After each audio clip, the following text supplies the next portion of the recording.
Thank you very much and good day for everyone, and especially Indonesian ambassador to Eropa. I speak on behalf of Indonesian civil society living outside Papua, who are very disappointed for Indonesian government approach to Papua. I have to say to Indonesian government's representative here that we cannot lie to ourselves any longer for the state of human rights violation in Papua. We have to admit it. And I have to ask the Joint Committee of European Parliament for your attention of the situation in Papua. Democratization in Indonesia is praised by the world, but we should know that after 15 years of Indonesian reform, there is no fundamental change on approach by the government to deal with the Papuan issues, especially on civil and political rights. Military deployment and repression coined during the Suharto dictatorship in order to crush pro-independence groups and to secure corporate power is continuing without real civilian control.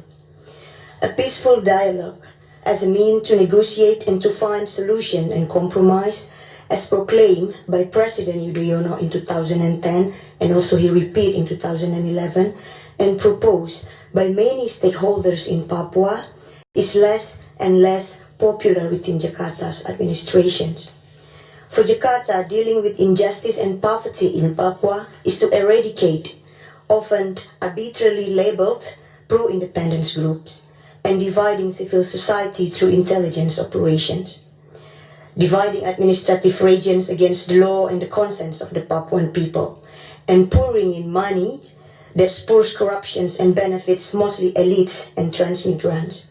Jakarta's approach to Papua so far is widely considered as having failed due to its lack of participatory design and the focus on elitist economic and rights aspects. Jakarta's approach to Papua today has failed and should be evaluated.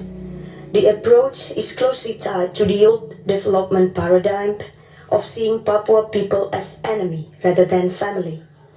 Do not merely blame Papuan elites for the failure of development in Papua. There is also need to evaluate the policies itself and the way central government seeing Papua. The implementation of Special Autonomy Law number 21, year 2001, and the division of the Papuan provinces through Presidential Decree number 1, 2003, have worsened the Papua-Jakarta relations.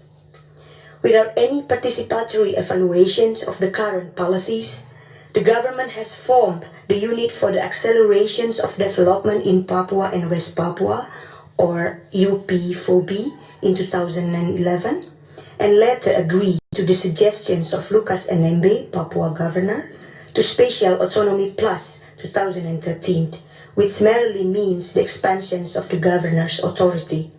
Democratic rights and participation are lacking in this process.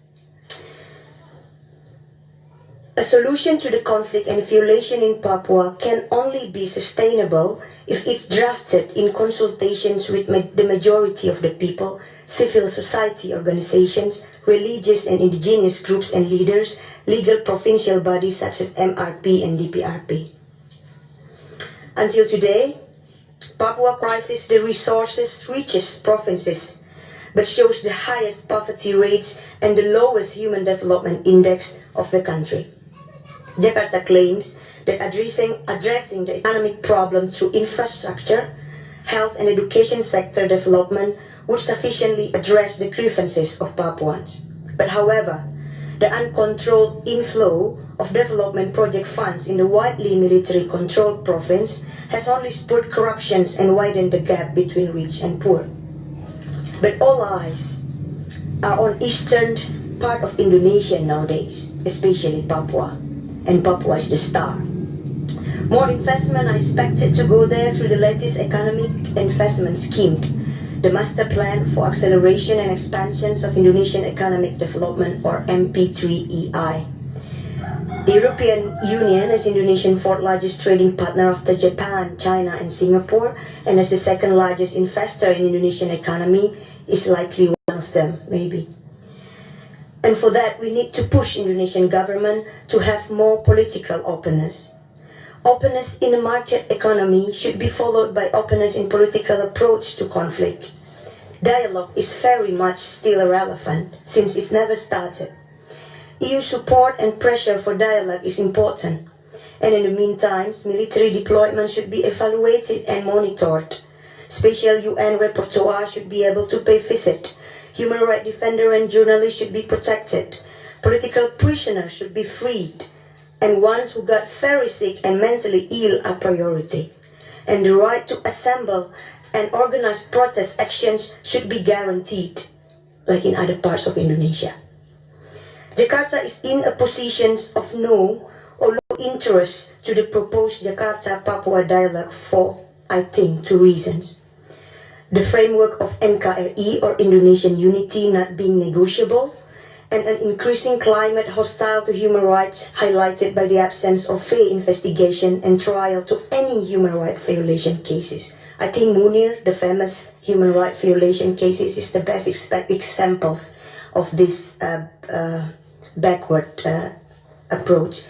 Wamena and Wasio human rights violations are other two examples of investigated cases of gross human rights violation by National Human Rights Commission in Indonesia, but is in a deadlock with the Attorney General. These are indicators to see the possible change of approach by the central government to Papua.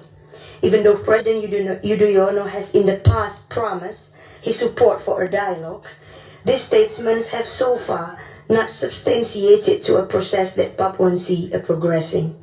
A growing international concern for the situation in Papua was voiced at the Universal Periodic Report or UPR in 2012, and from the Pacific nations to the Melanesian spearhead groups or MSG. It is therefore important to continue encouraging the central government side to honor its commitments and to show a visible progress in resolving the conflict peacefully in light of the upcoming national election between April and August 2014.